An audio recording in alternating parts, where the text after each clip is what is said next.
Buenas tardes. Bueno, em, les hago un breve resumen de lo que vimos en la clase de ayer para que les quede grabado para los que estuvieron ausentes y si les quedó alguna duda puedan aclararla. Angina de pecho, lo que hicimos en la clase de ayer fue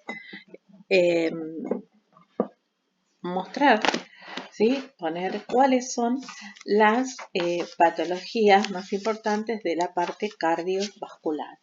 A partir de ahí, viendo cada una de las patologías, nosotros lo que vamos a hacer es estudiar qué fármacos se utilizan en cada una de ellas, ¿sí?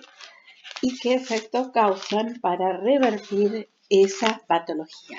Bien, en la clase les había hecho un pequeño esquemita de las principales enfermedades cardiovasculares y habíamos visto angina de pecho, hipertensión arterial, habíamos visto infarto agudo de miocardio, IAM, insuficiencia cardíaca, habíamos visto arritmia, entre ellas una más destacada es la fibrilación auricular, habíamos visto también fallas en la apertura o en el cierre de las válvulas cardíacas y también algo que tiene que ver con el cardiovascular, en este caso serían las hemorragias, que las incluimos acá donde vamos a ver cómo tratar una hemorragia, ¿sí?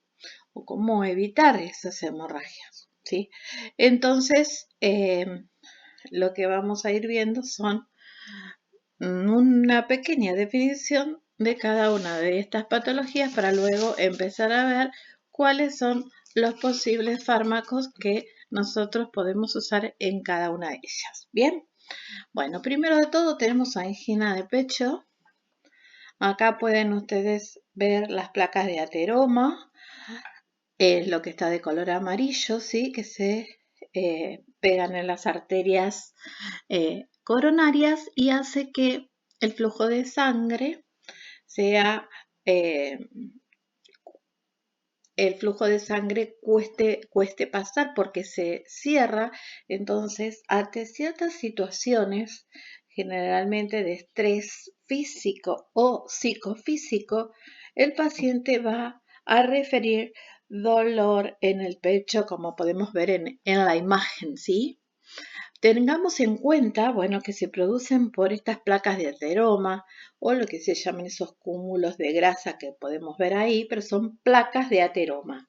Bien, estos episodios de angina de pecho pueden durar aproximadamente siempre menos, o sea, revierten en menos de 30 minutos, ¿sí? Nuestro paciente va a con el reposo se puede revertir este estado, ¿sí? En cambio, cuando hablamos del infarto agudo de miocardio, vamos a ver que nos va a llevar más de 30 minutos el episodio, ¿sí? Y no cede con el reposo. Igualmente, vamos a ver cuando lleguemos hasta ahí.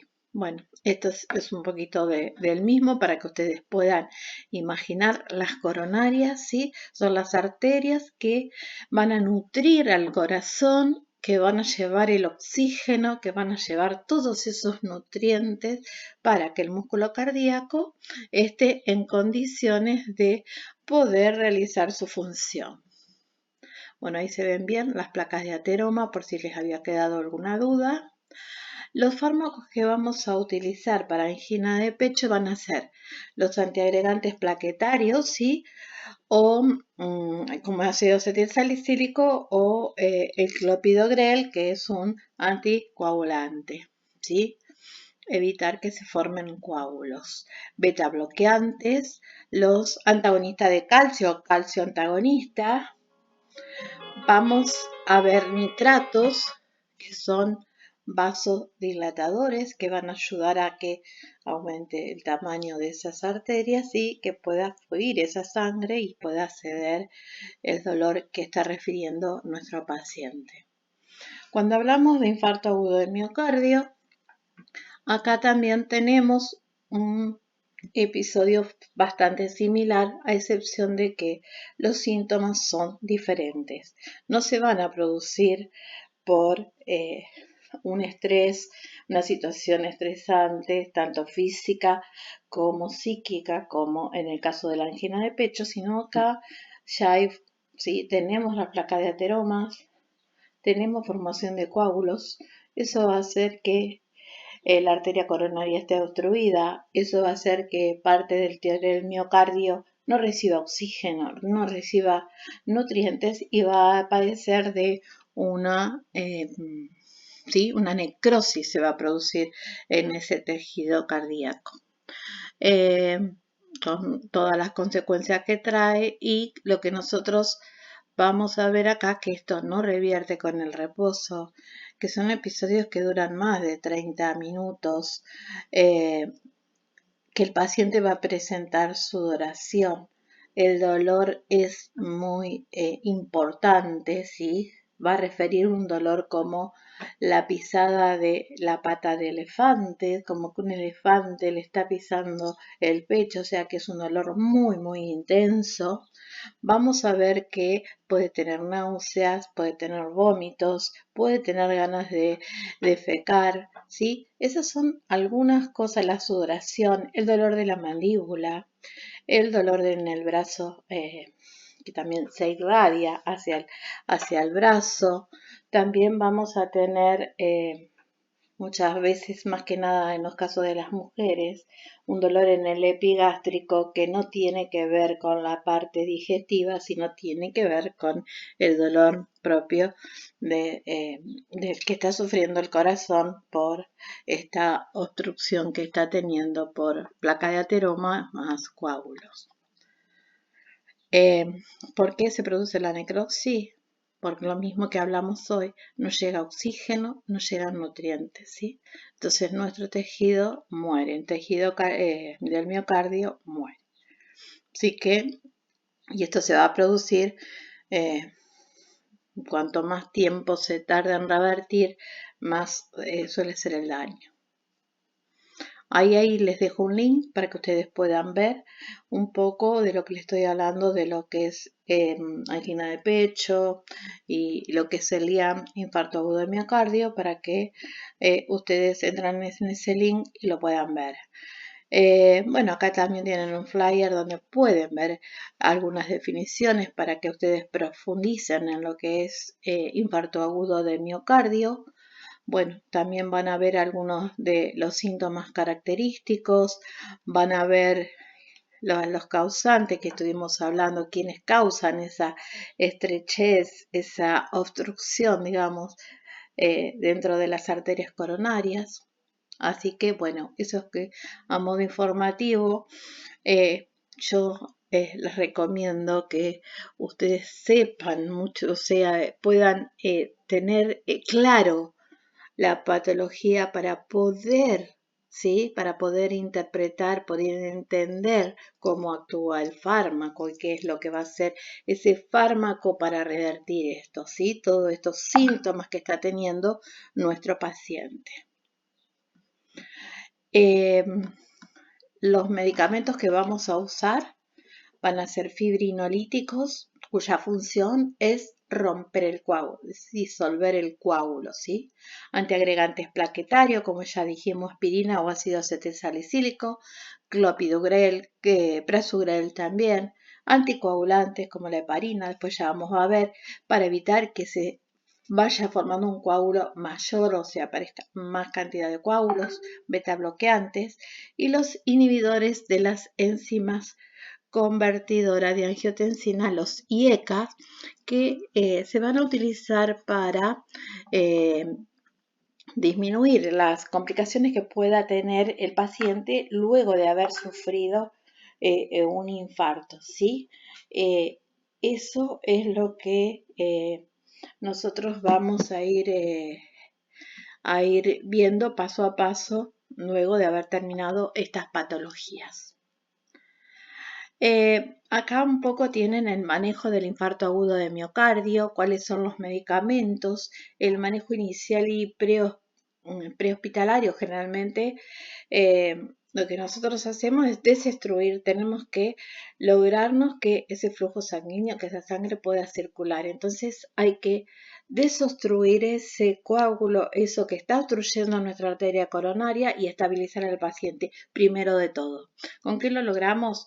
Con, por ejemplo, la aspirina, que es un antiagregante plaquetario, con anticoagulantes y además, si lo fundamental, si se puede llegar a una unidad de hemodinamia, es colocar un stent, esa angioplastía que habíamos hablado, que lo que hace es producir que esa arteria coronaria se aumente su tamaño y pueda fluir libremente la sangre, ¿sí? Y nutrir y oxigenar los tejidos.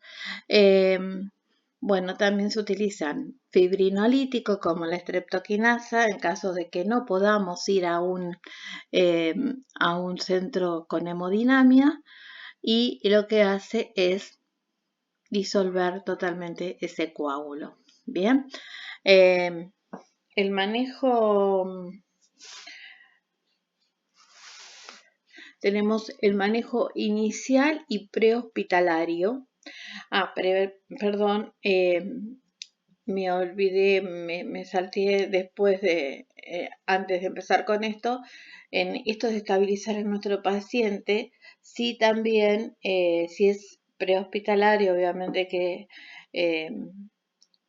está en la calle, está en su casa, donde se encuentra el paciente, también es el alivio del dolor, porque es muy fuerte, ¿sí? Y eso se va a hacer con morfina, ¿sí? Recuerden que era un analgésico potente, que es un opioide, que ya lo estudiamos en el primer cuatrimestre, ¿sí? Revéanlo porque es uno de los usos que tiene la morfina, ¿sí? Uno del el opioide más importante, que es la morfina. Potente analgésico. Bien, manejo inicial y prehospitalario. Bueno, primero llamamos a emergencia, oxígeno, hay que ese paciente, eso es fuera del hospital, prehospitalario, se llama al hospital. Una vez que llega el paciente al hospital, oxígeno, aspirina, ¿sí? Como habíamos dicho también, calmar el dolor con la morfina, aspirina o clopidogrel, nitroglicerina, que es un vasodilatador, que cuando hoy nombramos a los nitratos, está la nitroglicerina, que lo que va a hacer es aumentar el diámetro, digamos, de nuestra arteria, entonces va a poder fluir. Tengamos en cuenta que si se le coloca el stent, eso también va a estar aumentado, y si usamos un fibrinolítico o trombolítico, todo lo que es lítico es que se rompe, si lo rompe. Entonces rompe lo que son los coágulos que se forman, ¿sí? Por eso trombos, trombolíticos, que es la streptokinasa, que no debe faltar en el servicio de terapia intensiva. Hay una ley que obliga a todos los hospitales a tener esa streptokinasa, porque es la diferencia entre la vida y la muerte de un paciente si no lo podemos derivar a hemodinamia y que le coloquen un stent. Bueno, otros medicamentos que se van a utilizar van a ser, bueno, los anticoagulantes, como por ejemplo heparinas, enoxaparinas. Otros antiplaquetarios como ya les dije, clopidogrel, el prasugrel, también se los dije, para evitar la formación de nuevos coágulos. La morfina para el control del dolor. Si no cede con los nitratos, porque muchas veces al producir la dilatación, los nitratos como la nitroglicerina, al producir la dilatación, aumentar el diámetro de la arteria coronaria, hace que, y disolver ese coágulo, hace que nuestro paciente tenga menos dolor, pero normalmente lo requieren, ¿sí? Requieren de la aplicación de la morfina. Los betabloqueantes, ¿sí? Que disminuyen también la demanda un poco del corazón, de oxígeno y demás, hace que la sangre venga con menos velocidad, más lenta, entonces ayuda a que el corazón no esté tan exigido. Y después que esto ya es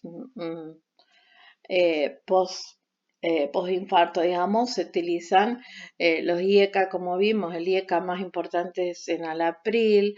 Bueno, después hay otros medicamentos que también van a ayudar, no solamente van a ayudar los IECA, los tenemos catalogados como antihipertensivos, sino también que tienen una protección sobre el riñón, que también, al estar alterado el flujo sanguíneo, también se altera el riñón.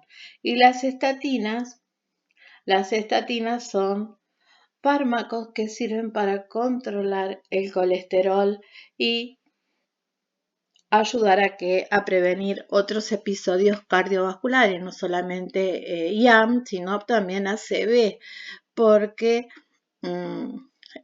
o sea, estas placas de ateromas pueden alterar cualquier arteria, no solamente las cardiovasculares, ¿sí? Justamente estamos hablando del infarto agudo de miocardio, del IAM, pero puede haber ACV, ¿sí? Accidentes cerebrovasculares. Después del infarto, obviamente que si nuestro paciente se recupera va a tener un tratamiento o medicación, pero no solamente es la medicación, sino va a tener que hacer una rehabilitación cardíaca, hacer lo que siempre hablamos de todo lo que son hábitos saludables, cambiar hábitos, ¿sí? Incluir hábitos nuevos, actividad física, para poder revertir el cuadro, porque si no es muy posible que si no revertimos hábitos, malos hábitos que tengamos, volvemos. Los medicamentos ayudan, pero también hay que ayudarlos con esta parte de la rehabilitación cardíaca, ¿sí? Y siempre con los controles médicos adecuados porque es un paciente de riesgo, sí lo tenemos que controlar. Hipertensión arterial, bueno, esto un poco, ya esto lo vimos también en la clase, es un aumento, ¿sí? ¿De qué?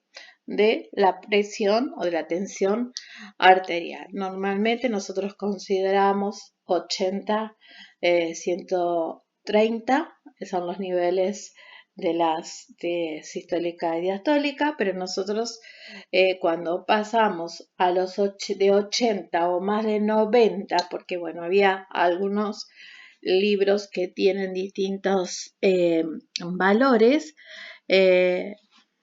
mayor de 90, ¿sí? Ya consideramos que nuestro paciente tiene hipertensión arterial.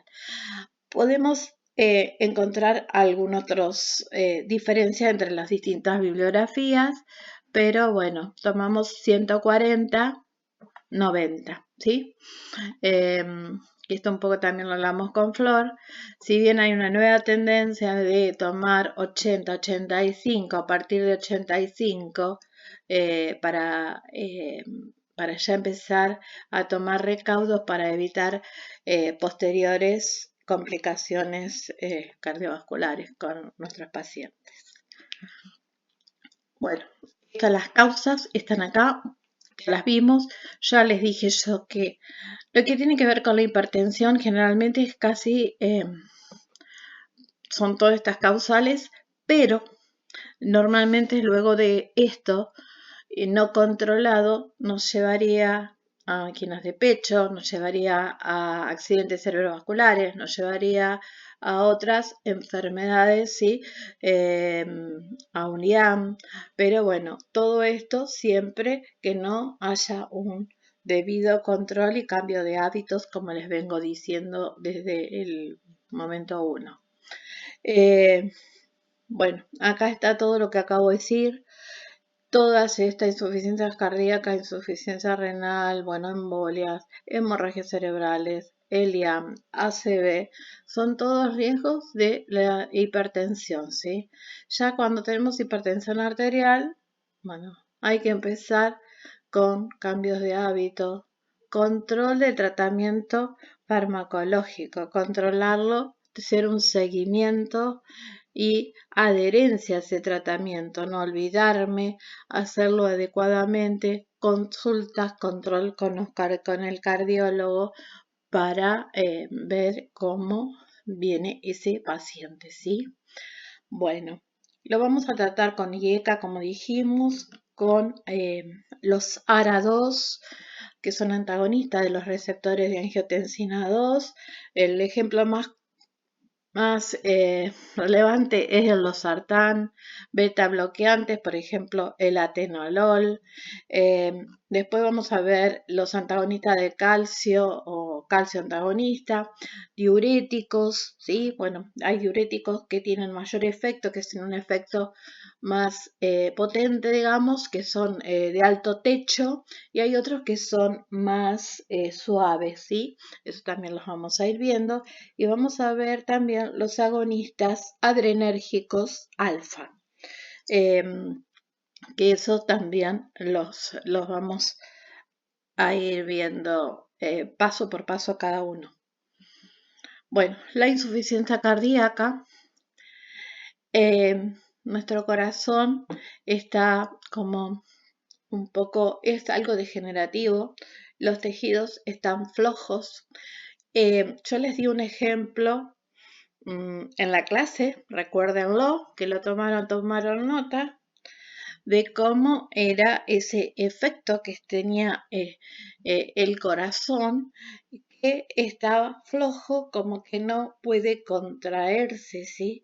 Entonces, al no poder contraerse, lo que va a pasar es que no va a poder mandar suficiente cantidad de sangre a los distintos órganos, ¿sí? Recuerden, circulación mayor y menor, ¿sí? La sangre que viene de los pulmones, esa sangre que viene de los pulmones va a tener que, a través de las aurículas, ventrículos, no voy a entrar en detalle porque ustedes ya lo vieron el año pasado, a través de la aorta va a salir esa sangre oxigenada a irrigar a todos los órganos, a todos los sistemas y órganos y células de nuestro cuerpo. ¿Qué es lo que pasa cuando hay una insuficiencia cardíaca? Nuestro corazón no se puede contraer con la suficiente fuerza. Está como el elástico ese que les dije que no vuelve a su lugar. Entonces, lo hace muy lento. Entonces, ¿qué es lo que pasa? Esa sangre va lenta, lleva oxígeno y nutrientes, pero llegan tarde, ¿sí? No llega la cantidad que tiene que llegar. Entonces vamos a empezar a ver que van a ir apareciendo distintos órganos que van a estar faltos de oxígeno, de nutrientes, y que no van a poder realizar o funcionar normalmente, ¿sí? Porque nuestro corazón está muy débil, ¿sí? A veces se pone como rígido, no tiene la fuerza para poder contraerse y dilatarse, ¿sí? Queda como dilatado. Acá tenemos un corazón sano y al lado tenemos el corazón de la insuficiencia cardíaca, el del elástico que les dije, que si ustedes pueden ver cómo están las aurículas, cómo están los ventrículos, se van a dar cuenta que está como más grande y no puede volver a su lugar, no puede contraerse, ¿sí? Entonces la sangre sí o sí va a salir lenta. El oxígeno y los nutrientes que tienen que llegar a todas las células va a llegar en poca cantidad y lento, porque el corazón no tiene la fuerza suficiente para bombear esa sangre y que llegue a todas las células, ¿sí? Entonces, bueno, tenemos las complicaciones en los distintos órganos. Una de esas complicaciones, que ya un poco lo habíamos visto, lo habíamos hablado, es la acumulación de sangre y de líquidos en pulmones, acumulación de líquidos, que les había dicho, miembros inferiores como pies, tobillos y las piernas. Vamos a ver que es todo una masa, todo edematizado, ¿sí? Si yo apoyo el dedo en esa pierna va a quedar hundido, no va a volver a la normalidad. Esa es la acumulación de líquidos, el edema que tiene. Cansancio y falta de aire, esto es muy obvio porque no hay nutrientes, porque el oxígeno no es el suficiente para todo en nuestro cuerpo. Bueno, entonces eso lo va a haber, aparte la acumulación de líquidos en los pulmones también va a dificultar nuestra respiración. O sea, la importancia del corazón, como siempre lo hablamos, es fundamental que nuestro corazón funcione en perfectas condiciones. Por eso es importante, y vuelvo a repetir, hábitos saludables, ¿sí? No solamente la comida, la bebida, el agua, pequeñas cosas, cambiemos. Más agua, más actividad física, caminemos un poco más, si no pongamos excusas, caminemos algo, pongámonos metas cortas, pequeñas, pero tratemos de ir cambiando. Lo mismo que yo les estoy diciendo ahora, tenemos que hacer con nuestros pacientes. Estas insuficiencias pueden ser a veces consecuencias de infartos previos, ¿sí? Y también consecuencias de una hipertensión arterial no tratada, ¿sí? Son cosas que se pueden ir previniendo si nosotros hacemos lo que hablamos del día 1 en Salud Pública 1, cuando vimos las causas, los determinantes de salud, cuando hablamos de promoción. Acá ustedes tienen que hacer promoción en todo lo que es cardiovascular, cada vez que tengan un paciente enfrente, cada vez que tengan un paciente con un cuadro de hipertensión, que se detecte un cuadro de hipertensión, ¿sí? Tratar de concientizar a los pacientes, porque por ahí dicen, bueno, como sal, no pasa nada, me tomo una cerveza, no pasa nada. Por ahí, alguna vez sí, pero no todos los días. Y esas cuestiones, por ahí hay que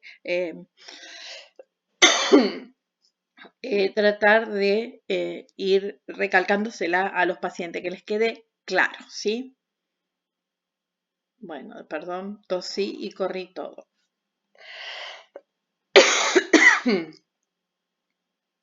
Bueno, para las insuficiencias cardíacas vamos a usar más o menos lo mismo que estuvimos usando en las otras enfermedades, o sea que diuréticos, IECA, beta bloqueantes, si los IECA no funcionan como el enalapril.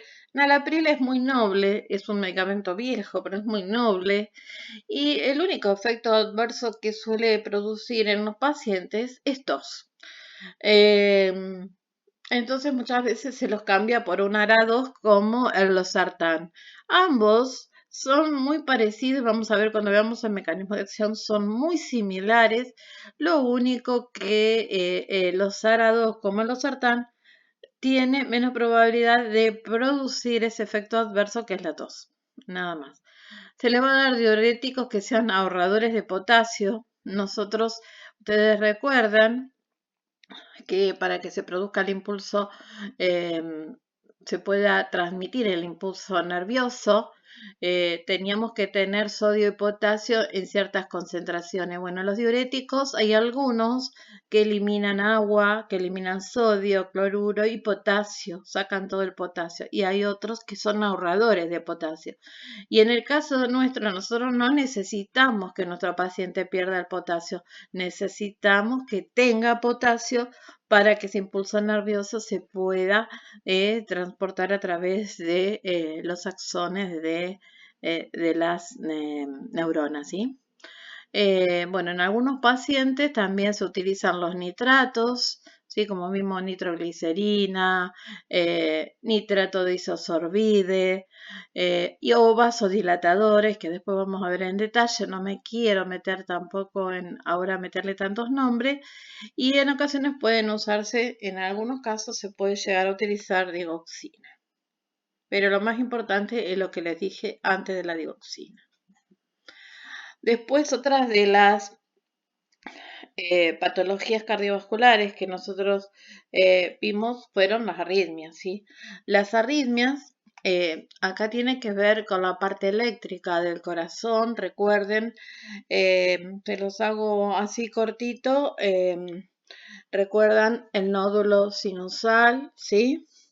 Y que es quien comanda el marcapaso natural del corazón y quien manda el impulso a las aurículas para que se contraigan, ¿sí? Y expulsen la sangre a los ventrículos. Luego del nódulo sino auricular tenemos el haz de His y las fibras del Purkinje que van a hacer que los ventrículos, una vez que estén llenos, se contraigan y expulsan la sangre. ¿Qué es lo que pasa? Cada vez que nosotros escuchamos esos latidos, son esos ruidos de las válvulas que se abren y se cierran. Cuando esta parte eléctrica falla, estos latidos no van a ser regular, sino van a ser irregular, como ustedes pueden ver en el dibujito que tienen ahí para mostrar lo que es una arritmia. Vamos a escuchar esos latidos, esos ruidos, los vamos a escuchar desfasados, digamos, ¿sí? Porque, bueno, no está funcionando, ¿sí? Va muy lento, va muy rápido, va desordenado, como les puse ahí, pero está alterado. No es regular como el estado normal del corazón. Bueno, una clase muy particular de arritmia es la fibrilación auricular. ¿Qué es lo que pasa? Ahí tienen una definición, pero yo quiero que ustedes entiendan esto.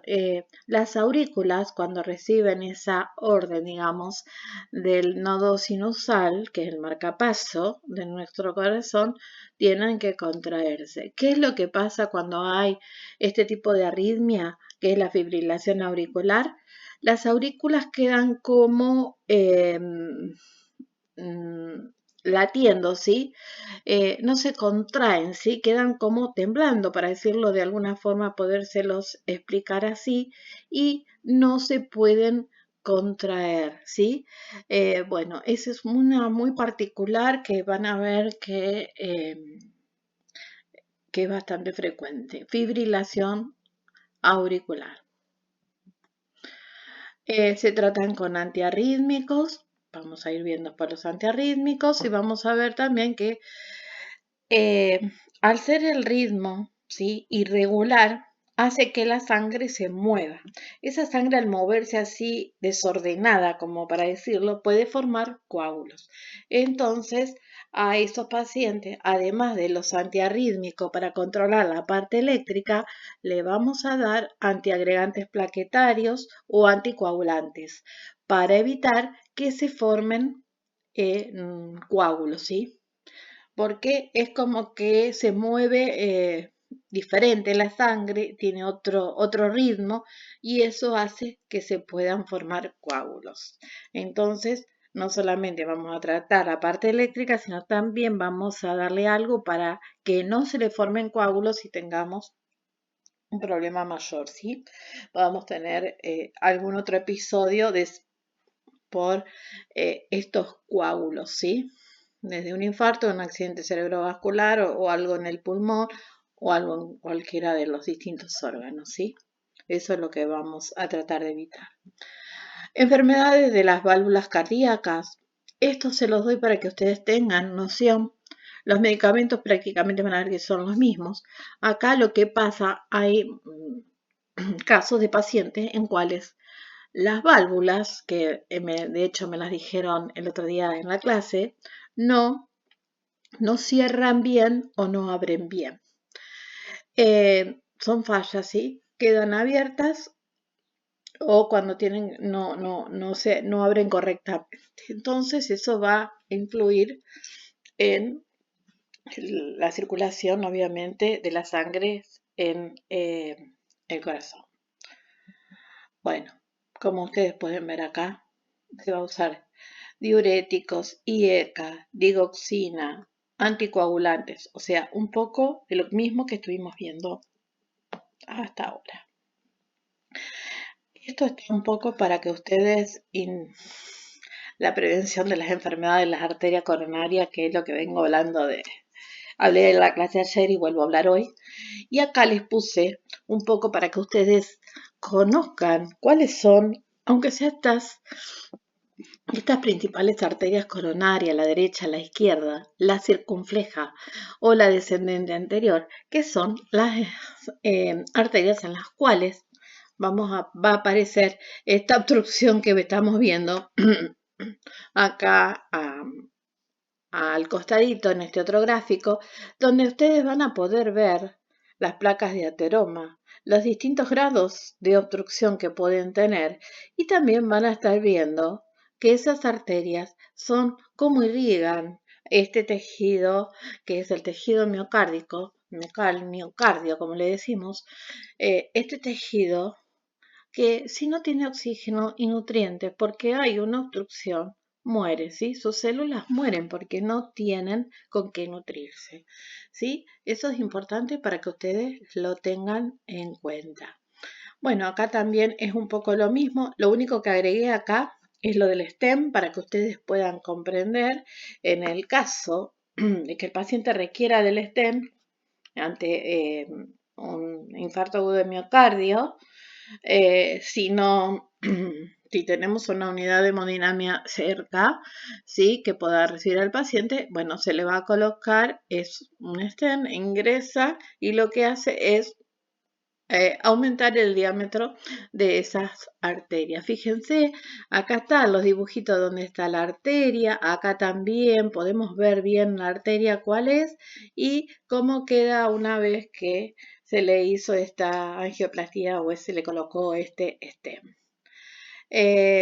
Bueno, esto es un poco más de lo mismo.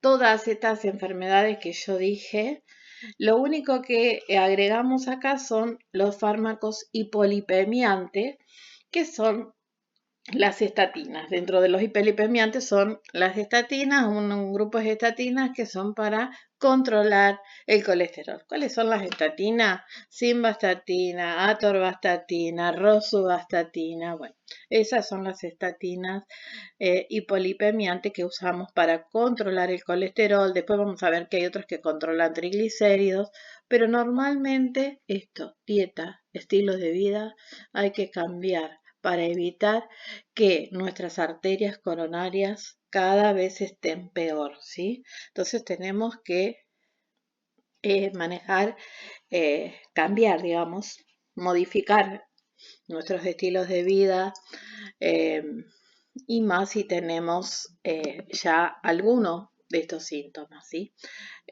O desencadenantes, ¿sí? Más con, por ejemplo, la hipertensión, colesteroles altos, ¿sí? Todo esto puede hacer, o triglicéridos altos, también ya les dije, obesidad, son factores de riesgo, digamos, diabetes, tipo 2. Generalmente todo es parte de un síndrome metabólico por tener falta de dieta, falta de estilos de vida, falta de hábitos, falta de actividad física, sedentarismo, me falta agregar, todo eso hace que seamos pacientes con mayor riesgo de padecer algunas de estas enfermedades cardiovasculares. Bueno, hasta acá llegamos. Espero que les haya quedado claro cada una de estas patologías y vamos a empezar en la próxima. Vamos a empezar a ver cada uno de estos grupos de medicamentos que yo fui nombrando. Los veo el viernes.